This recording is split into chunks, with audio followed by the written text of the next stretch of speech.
have developed speed, but we have shut ourselves in. Machinery that gives abundance has left us in want. We think too much and feel too little. More than machinery, we need humanity. We know the air is unfit to breathe and our food is unfit to eat. As if that's the way it's supposed to be. We know things are bad, worse than bad. They're crazy. Silence! The great and powerful Oz knows why you have come.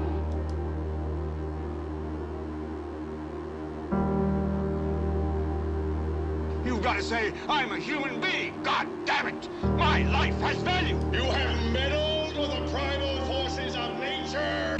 Don't give yourselves to brutes, men who despise you, enslave you, who regiment your lives, tell you what to do, what to think, or what to feel, who drill you, diet you, treat you like cattle, use you as cannon fodder.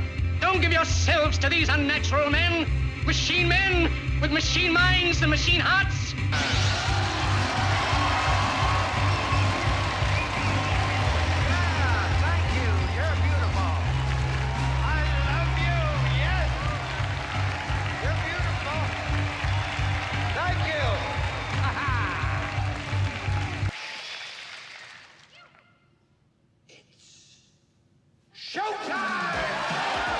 It's time to buckle up for making sense of the madness. And who loves you? And who do you love?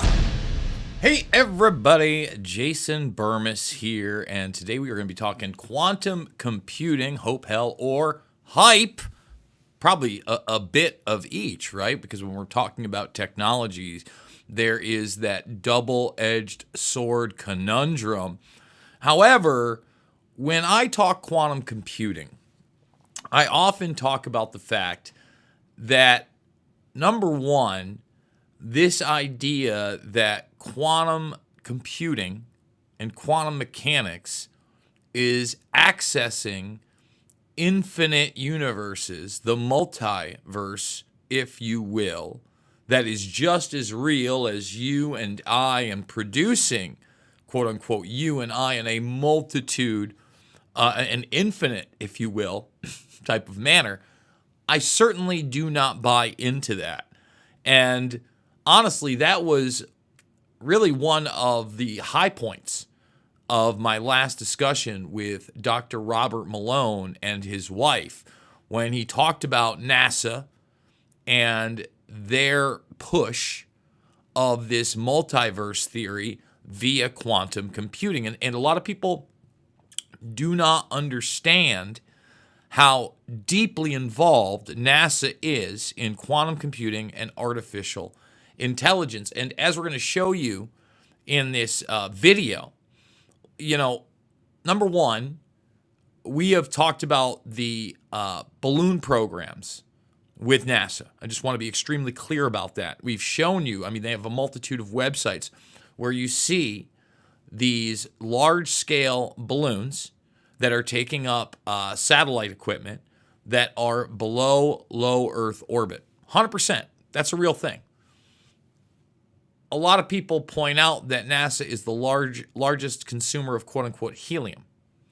That helium is also used in quantum computing, okay? Because when you are trying to now, don't get me wrong, there are new types of quantum computers that no longer have to be kept at this temperature in order to work.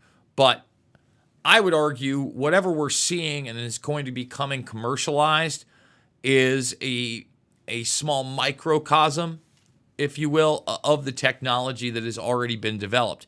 So I think there are also a multitude of black programs out there that are utilizing the helium aspects of this for quantum computing to cool it.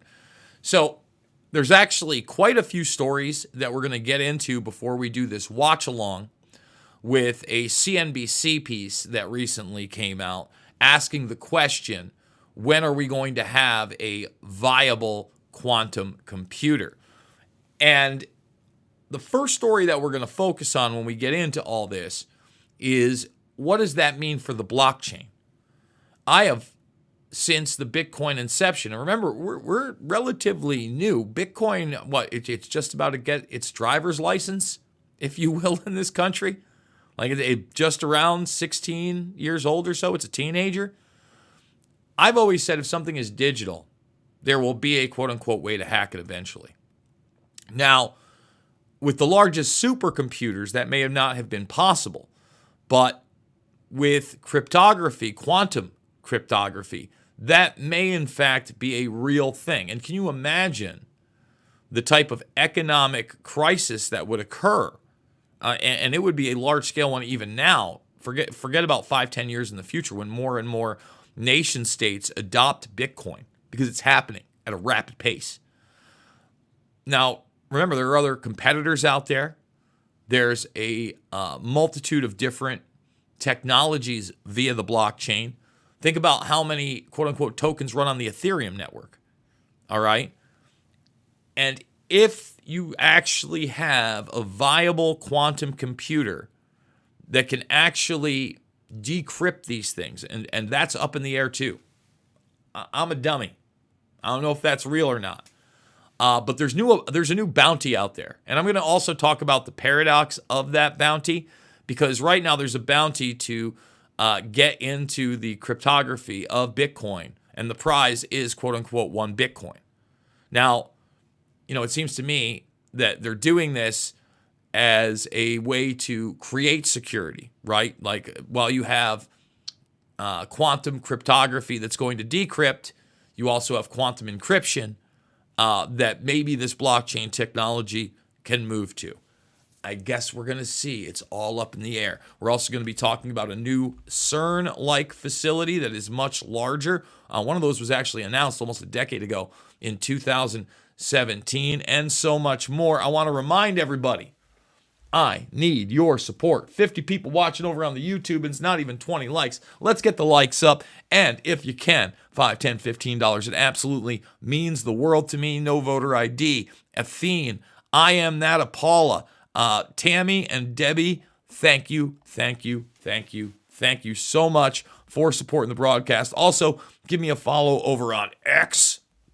That's where you can find a ton of the stuff that we actually don't get to cover on this broadcast, but has a lot of great news stories out there as well. All right. Quantum Computing Group offers 1 Bitcoin to whoever breaks Bitcoin's cryptographic key. Now, we're going to read some of this. When you see this, it's in a toy box. They're claiming they're not trying to disrupt the system, but protect it. My question is, if someone actually could do that and put these accounts at risk or siphon Bitcoin, 1 Bitcoin, no matter what its value is today, I think it's somewhere in the 80,000 plus range, and obviously has went over 100K at this point, and eventually will more than likely return there. Yeah, it's a decent bounty, but not if you can just siphon a bunch of Bitcoins. So here it is. Project 11 has launched the Q-Day prize, offering 1 Bitcoin to the first team to break an elliptic curve cryptographic key using a quantum computer. You see that? And using Shor's algorithm on that computer. Shor's algorithm is a quantum computing method that efficiently factors large numbers of their prime computers, theoretically allowing quantum computers to break cryptographic algorithms like RSA and elliptic curve cryptography used in Bitcoin and other blockchain networks. All right? The mission, of course, quote unquote, is to protect the over 500 billion, the 600 million BTC out there. How about that? So is this coming? Is it going to be there? I don't know. I mean, I guess it depends on how mainline, streamlined, and quickly this technology gets into the public arena. Because then, if it does happen, you can kind of blame whoever, right? You don't want it just to be governments. More than likely, and I'm not even saying it would be individuals, but you never know. We're coming into that quote-unquote quantum artificial intelligence age. So no technical obstacles to new giant particle collider in Europe. CERN. Look at this thing. Boom. Big time. It's a biggins. See how big that thing? They're planning to do that. Put that in a mountain. And number one, this just shows you what a joke overpopulation is. Yeah, right. Geographically, Europe, compared to its actual populace, has a multitude of these areas. Just like the United States, a multitude of rural areas. Okay? And I've always talked about CERN in the sense of, number one, I always believed that we, the United States, had done similar things elsewhere, again, in black sites before partaking in this international project. I do not think this is the only particle accelerator on the planet, but there are global narratives, partnerships, treaties. Clearly, with this research, there are implications of different energy propulsion weapon systems. Okay? So that's, I just don't buy into, we want to find the God particle. And I mean, how many times have they told us they found the God particle, the Higgs boson? So Europe's CERN laboratory has said on Monday that a detailed analysis revealed no technical obstacles to building the world's biggest particle collider, even as critics took issue with the pharaonic $17 billion project. The Future Circular Collider project is essentially for ensuring that Europe maintains its global leadership in fundamental physics, CERN chief Fabiola Giannotti told the AFP. There is real competition from China in particular, she cautioned, hailing that the giant FCC project is absolutely on the good track and urging states to release the funding needed to move forward. And that is another aspect. You wonder what and how Asia has done in this regard, right? I don't know without the type of U.S. technology and cooperation, even with the best spycraft, that they're going to be able to duplicate this. They've got the landmass. They've got the people. Okay? So the Large Hadron Collider apparently getting a bigger one. We stepped inside IQM's quantum lab to witness the new frontier in computing. And really that's what this main piece, when we do the CNBC watch along in a moment, is going to be about. You're going to look at some of these chips that are being developed, etc. And if the markets have anything to say about it, I think there is going to be a huge jump. So this is at the end of December, about 4 or 5 months ago, when D-Wave stock jumped 500%. Now, this is quantum annealing. This is Geordie Rose and others' project. But remember, this had big backing by big money, big banks, Goldman Sachs among them. And obviously, D-Wave was initially what was utilized with the Google-NASA partnership, at least on a public level. And that caused them all the way back in 2019 to claim quantum supremacy. Now, when you type in NASA and Google quantum, this is the first thing that comes up. It's went very dark after that. This lab, QUAIL, right, their artificial intelligence laboratory, obviously is huge on quantum computing. And that's another thing people don't get. That AI and quantum computing, we talk a lot about AI. A lot of people are talking about it. You'd only hear whispers of quantum computing. Google is a military-industrial complex extension. Yeah, I get it. You're watching it on YouTube, which is a subsidiary of that. Well, that's part of the narrative control. I mean, look, 70 plus thousand subscribers. Middle of the afternoon. I get barely 1 in 1,000 people watching live. Gotta love those algorithms. Gotta love that AI. Gotta love that quantum computing. And remember, when I talk about narrative management, the big issue that we started with is this ridiculous narrative management that what? That there's a multiverse. We have parallel universes. And why do I take hot steaming dumps all over that? Because again, just like transhumanism, the transgender movement, it separates you from reality and your biology. Okay? The reality is that, yes, we are flesh and blood biological creatures with some type of not only an electric but a spiritual element to us. We have free will. We make our own decisions.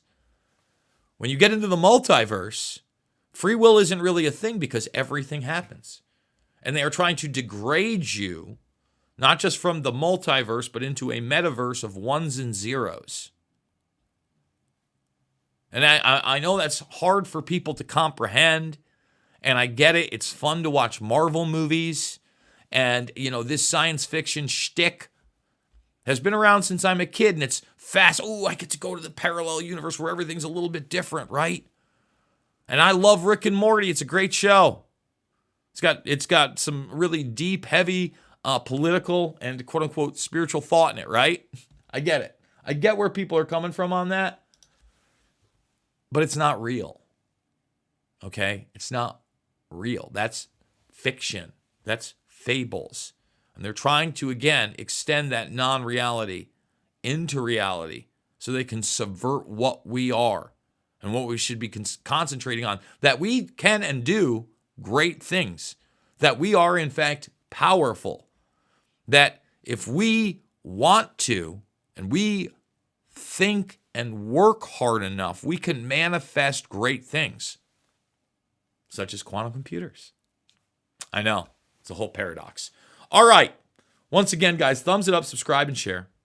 Check out the alt platforms. Please, please, please consider donating. There are other links down below. PayPal's a great way. Also on the blockchain for now. Those addresses are down below. But the Buy Me a Coffee is the way we're doing it.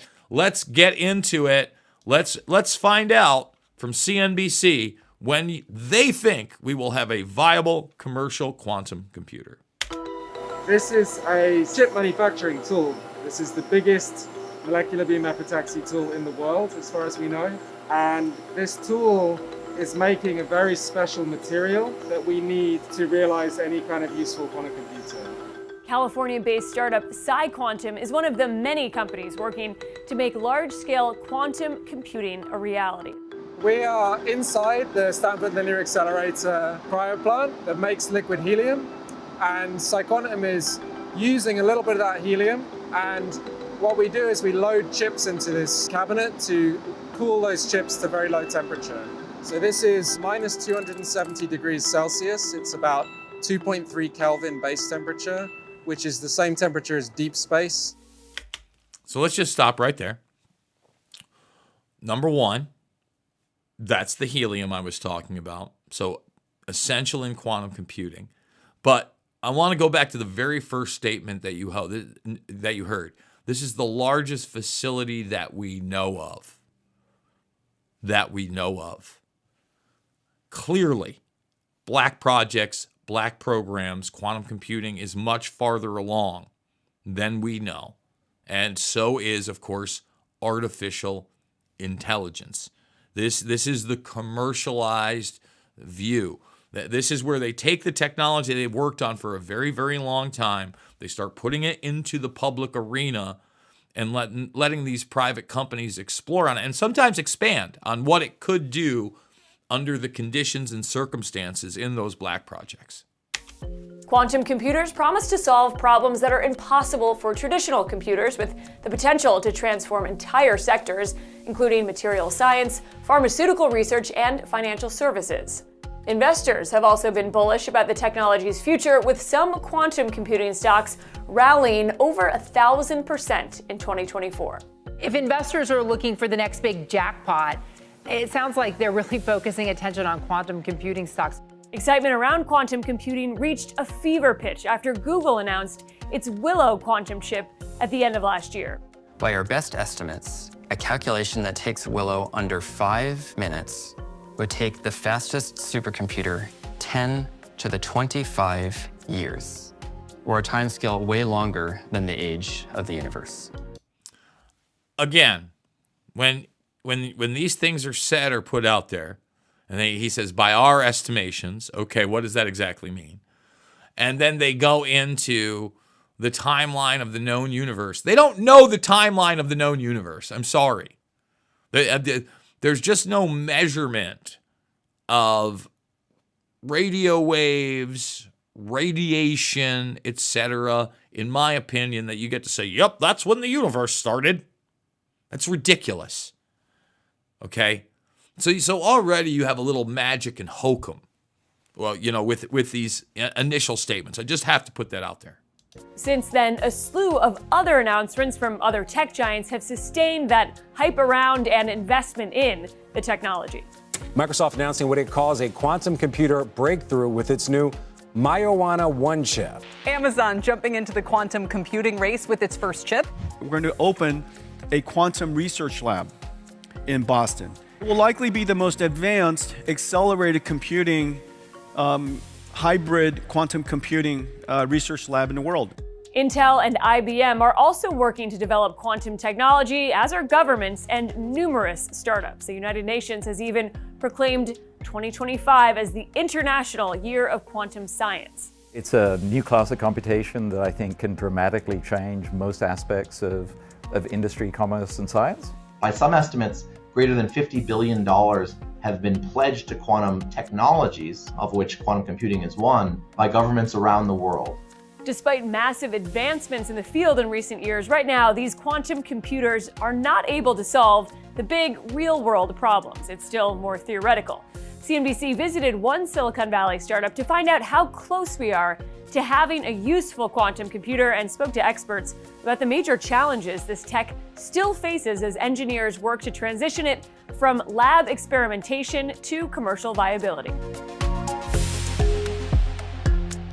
So this is like the big question, because so far it's been a lot of people that are quote unquote super academically smart telling us what this is without any type of a real viable commercial product or even demonstration of a problem that matters, right? And I would imagine that they have actually worked a lot of this out behind the scenes. I mean, possibly with material that is not publicly known or in the academic or research arena. Remember, large parts of physics were classified and erased from the research arena via our Central Intelligence Agency.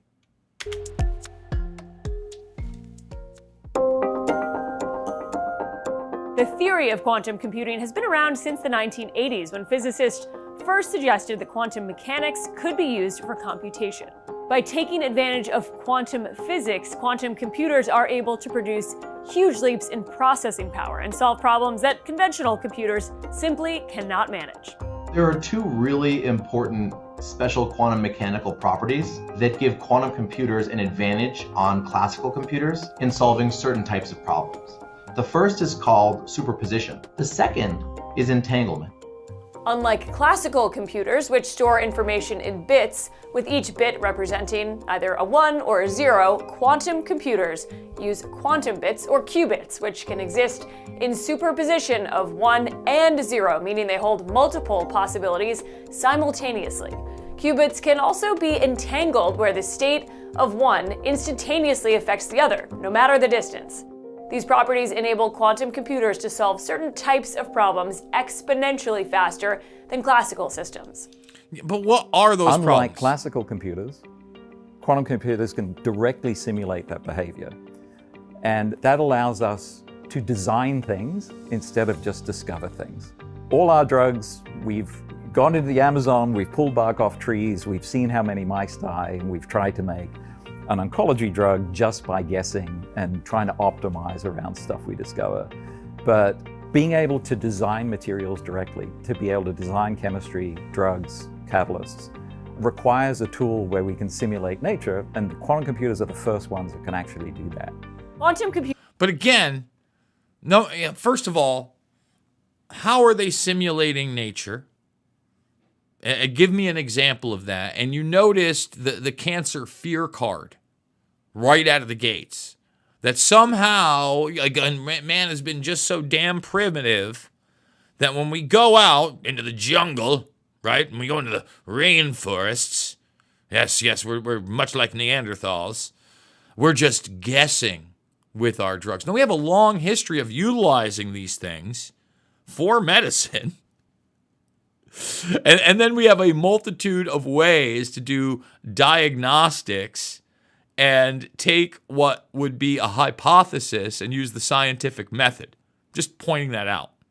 And if we're going to program AI in a certain manner to suppress that, and we've already seen suppression of so much and so much narrative-driven stuff, again, I remain skeptical on what all this quantum stuff is actually. Computers could also help with agriculture. The way fertilizer is produced today comes at a really steep cost for companies. They're spending about $100 to $300 billion a year, and for the environment. 3 to 5% of the world's natural gas is annually used for fertilizer synthesis.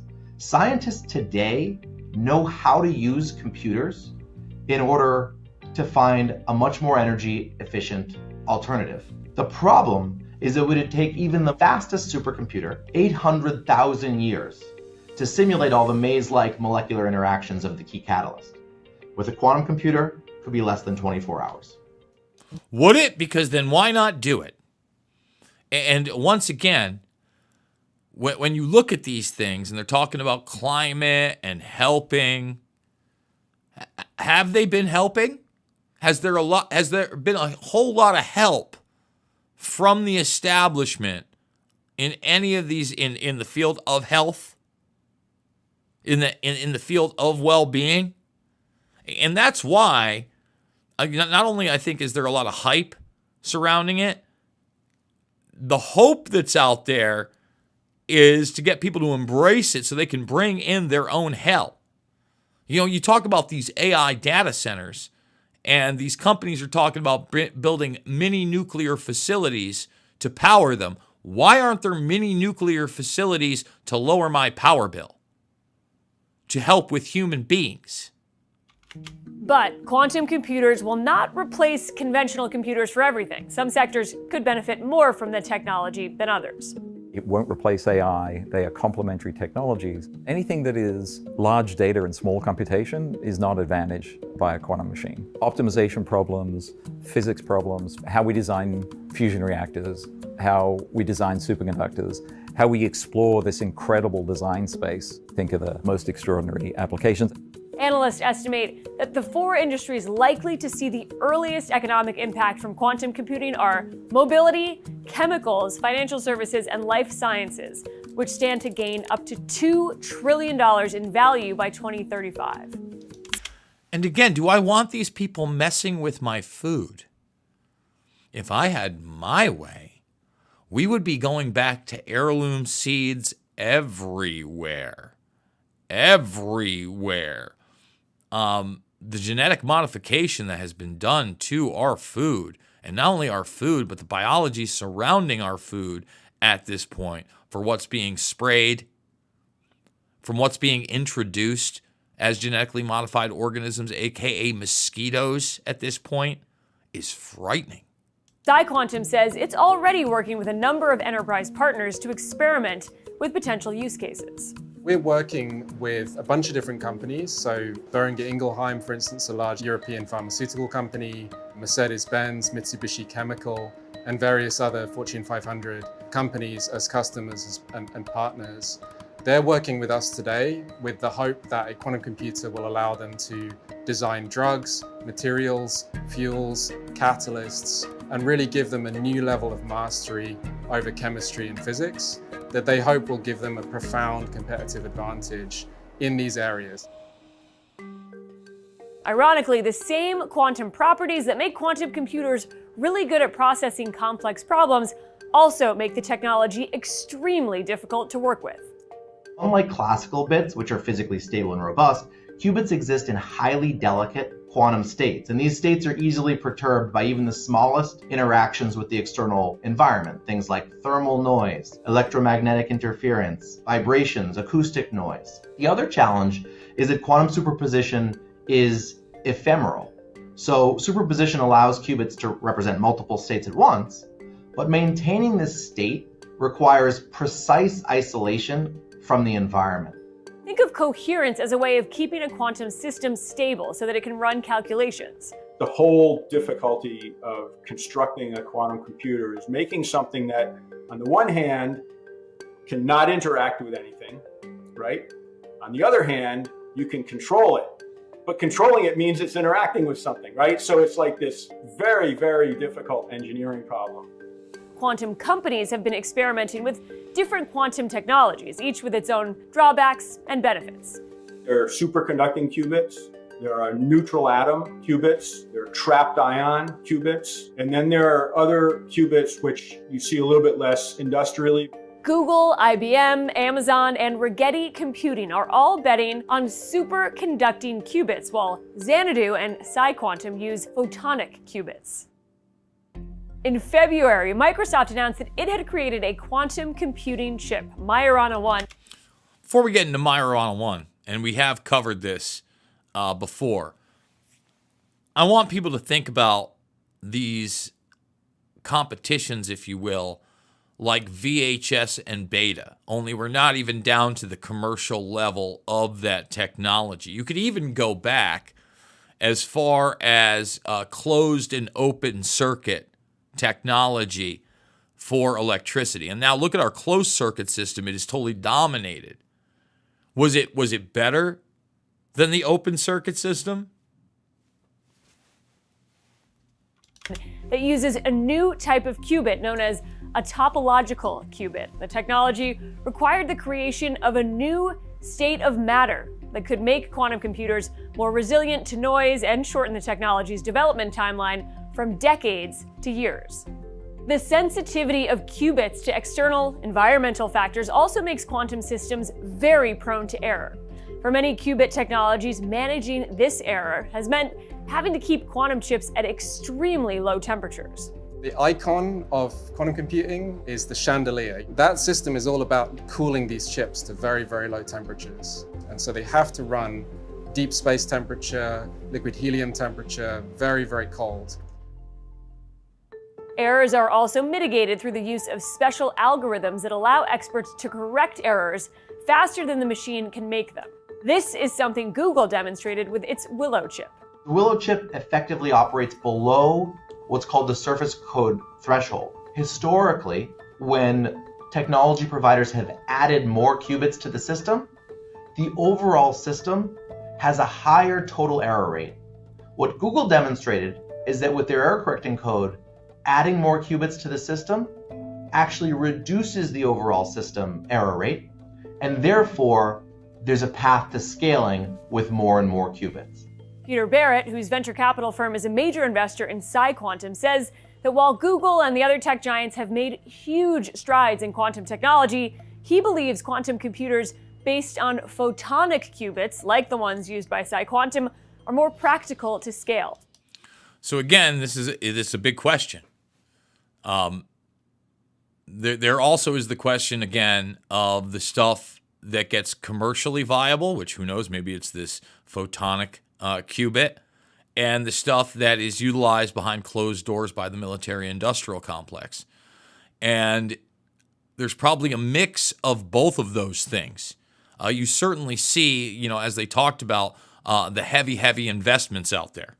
Willow is the best quantum computer on the planet at the moment, but the machine PsiQuantum is making is 10,000 times the size of Willow. And the nice thing about photons is that they're much, much easier to keep isolated, and it's much easier to maintain the quantum state. And taking advantage of the fact that we have trillions of dollars invested in silicon photonics, in fiber optic cables, photons become a really strong candidate for building large machines, and their physics is well understood.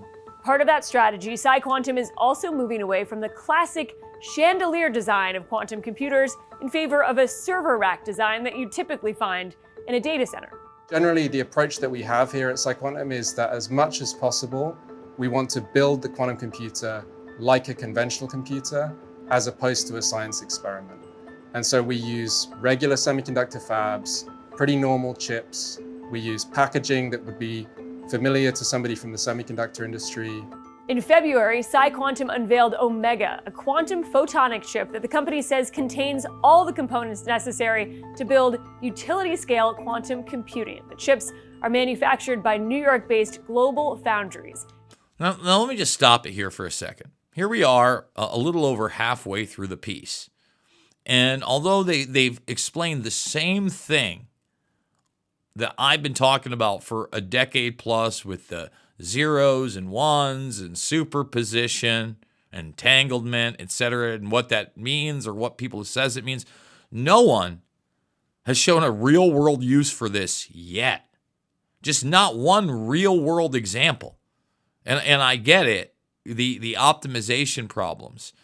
Now, my question would be, is this directly incorporating with large language models? Because we see those in real time in what they're doing. And they're running on a data set, right? So it's just, while I watch these things, I just kind of got to put my hand on my head a little bit and be like, all right, but show me something it can actually do, right? I get it. It's going to get better food, more fuel. Blah, blah, blah, blah, blah. These are the same promises of AI. And I get it, they're hand in glove, but you're not explaining how it works, when it can work, and whether or not it could ever be commercialized.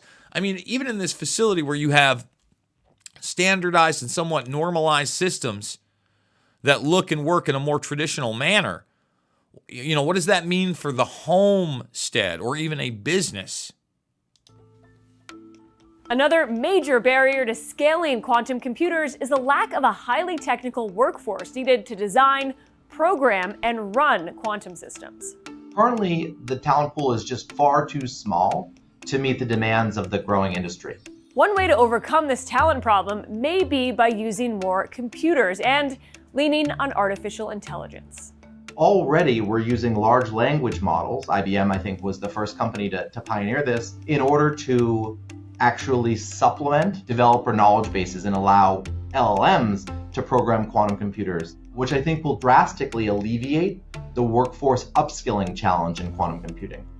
So, I mean, right there, you're almost talking about the chicken before the egg, right? When you're talking about AIs, programming LLMs, aka AIs, programming quantum computers, well, then what is the quantum computer exactly doing? Now, I understand the control mechanisms, etc., but isn't the quantum computer trying to be the heart and soul of the LLMs and their processing of information? I mean, you talk about paradoxical stuff. I guess that's exactly what we're into when we're into the quantum realm. But it goes both ways. AI development could also benefit from quantum computers. There are great AI tools that can help with designing some aspects of quantum computers. And once you have a quantum computer, you can produce training data to train AIs. The potential of quantum computers to solve some of the world's hardest problems, like coming up with new drugs or materials for more efficient electric batteries, has many people excited. But it's challenges like this that have led some of the world's most influential technology pioneers to temper expectations about just how close we are to a useful quantum computer. If you kind of said 15 years for very useful quantum computers, that probably be on the early side. If you said 30 is probably on the late side, but if you picked 20, I think a whole bunch of us would believe it. Following Wang's remarks, the market was quick to react. Shares of quantum computing stocks having a volatile start to the year after a steep run-up in late 2024. Many are now down double digits in 2025 and concerns about just how soon the technology might be commercially viable. We agree with Jensen, of course, that quantum computing is not here yet. And really the basis for his comments is that today there are small quantum processors. Google's system, for instance, that's about a 100-qubit system. The general consensus is that you need about 1 million qubits to really deliver on these world-changing applications. At NVIDIA's annual software developer conference in March, Wang gave quantum experts a chance to prove his timeline wrong. This is the first event in history where a company CEO invites all of the guests to explain why he was wrong. We think of ourselves as like 10 years, where you were 10 years ago. It's going to be another 10 to 15 years to get to where NVIDIA and all the other giants are. But the complexity of quantum... All right, well, let's talk about that for a second, because I know a little bit about NVIDIA, and I've been watching that. CEO for some time now. He's pretty interesting. I get it. He's the hip leather jacket guy. NVIDIA for me over a decade ago was essential, because if you wanted to edit video outside of the world of Mac and cheese, aka Macintosh, Apple, you were running on a NVIDIA card 9 times out of 10. Like they had something called CUDA cores built into them very early on that worked well with Adobe Premiere, and still do. Now, that market has gone up exponentially, as there are so many people that have prosumer setups like myself. Then you have gaming has gone through the roof via PC on things like Steam. NVIDIA, although they have the AMD competition, has gone through the roof.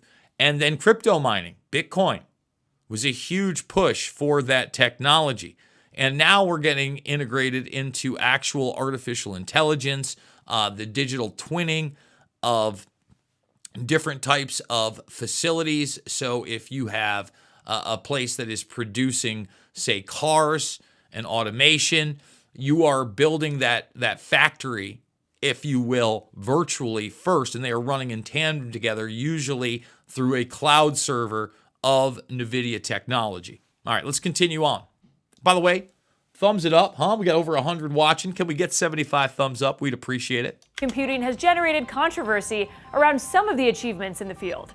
For example, some experts and competitors are questioning Microsoft's topological qubits breakthrough that the company said would help it build a working quantum computer in a matter of years. Microsoft's research published in Nature in February, though the company said in an emailed statement that it submitted the paper almost a year prior, and during that time, Microsoft has made, quote, tremendous progress. The exotic physics that Microsoft is pursuing is incredibly exciting, but it's a step along a journey that will ultimately yield something useful, but it's unclear when.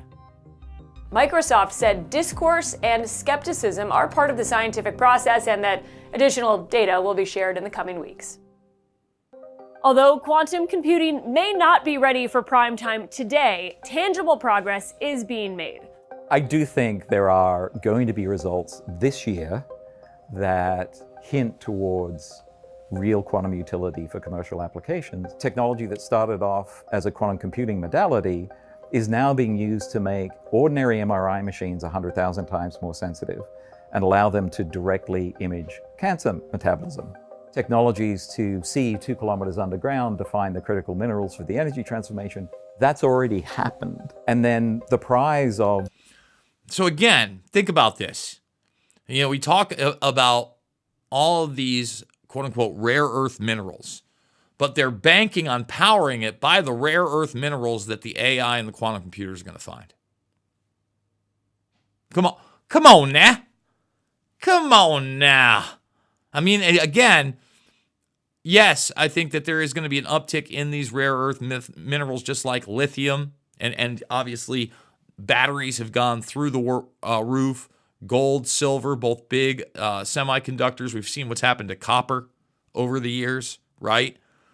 But once again, I think that these promises, they're over-promises, as they always do, to get people on board with their agenda, which unfortunately, in this case, if the predator class has their way, are command and control, the regimentation not only of all human beings, but all biological life on the planet. The really big machines, the million qubit machines, we know is only a handful of years away. Public interest in quantum technology is growing. The number of quantum computing proof of concept enterprise projects surged by 50% between 2022 and 2024 to over 150 active projects. Consulting firm Booz Allen, Airbus Ventures, and Bosch Ventures have all invested in quantum computers. Meanwhile, Shadbolt says Illinois is investing $500 million to construct a quantum computing campus in Chicago, of which PsiQuantum will be the anchor tenant. And, you know, that is in my neck of the woods. It's about a 2.5-hour drive. And look, that's not the only facility, right? We have that AI facility by Meta. I think it's in, what was it? It was Louisiana or Kentucky. I think it was Kentucky, but I get things wrong, folks. PsiQuantum has also received $620 million from the Australian and Queensland governments to build a utility-scale quantum computer in Brisbane, which the company says will be operational by the end of 2027. Experts say investing now is a smart move. When quantum computers reach quantum advantage, which is effectively the period in which quantum computers outperform classical computers at important real-world problems, it'll be much, much harder to get your hands on a quantum computer unless you're developing partnerships with the major providers right now. Plus, Langione adds quantum computers don't need to be perfect to be useful. We had practical implications for classical computers before classical computers were error-corrected. Whether computers were doing atomic simulations for the Manhattan Project, they were doing important work for the Census Bureau. We think that there's a potential for the same thing in quantum computing. And candidly, we're even looking to the next 12 to 18 months for the announcement of the first example of industrial quantum advantage that would come before error correction. And then 2029 is when we think the real inflection could come in terms of massive value creation for end users in the right industry.